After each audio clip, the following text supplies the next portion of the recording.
Dr. Lillian Gogo for bringing this before the House. And Mr. Speaker, I just want to say that under Article 43 of our Constitution, it provides for the right to health to the highest attainable standard of healthcare, including reproductive healthcare. And legal framework, a new legal framework that replaces NHIF, and we passed 4 bills. And Mr. Speaker, I was in the House when those bills were being passed. I was especially opposed to certain parts of that bill, but that is now what under the bridge we have a new legal framework. Mr. Speaker, having listened even to the members, the honorable members as they move, Honorable Kimani, Ichung'wah, and even the Honorable Nyikala, and the Chair of Health Committee, one of the things that I can indeed say is that the proof of the pudding is in the eating. So it is actually too early to even say, we would be cheating ourselves to say that here are the benefits. We don't know the benefit yet. If you are an excellent person at monitoring and evaluation, you cannot say within a month that we can see the benefits. So yes, we will probably see the benefits much later. However, we can see photos of people who are in hospitals who are struggling to access health care.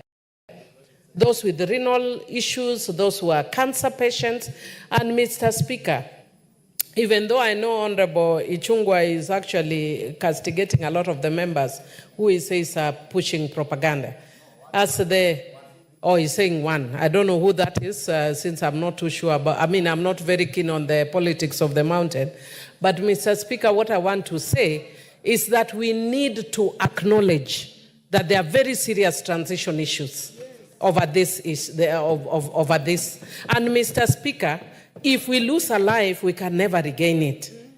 I have a person who is very close to me who is undergoing cancer treatment right now and will not receive any treatment unless there's pre-authorization of payment. And Mr. Speaker, if me, I'm at the place where I am, maybe because they are able to do that, because we, for different factors we can. But the cries we are getting from our own constituencies, the cries we are getting from ordinary Kenyans is telling you that there's a huge problem with the transition. And this transition was not done efficiently. What I would want to encourage the chairman of the Committee of Health is, one, please do a kamkunji for members of parliament. I am a lawyer and I was here when this was passed. And a lot of us would want to sit here and pretend that we understand and know. Me, there are a lot of things I don't understand about this, and I passed this law here. What about ordinary Kenyans? Do an urgent kamkunji for members of parliament so they understand what this new system is all about. Number 2, we need to actually stop most of the things we are doing in this country so that members of the public understand and know how they can access health care. Because healthcare should be the most primary, right for everybody. Because if I'm already dead, how are you helping me? How will it be of benefit to me if I'm already dead? Even if you were to compensate, I will already be dead. So really, I think we need to take this issue more seriously than we are. Let us listen to the cries of Kenyans. If the health system is not working, a lot of the poor people can't access healthcare system, there is a problem. And Honorable Majority Leader, please listen. Please, the transition is not working well.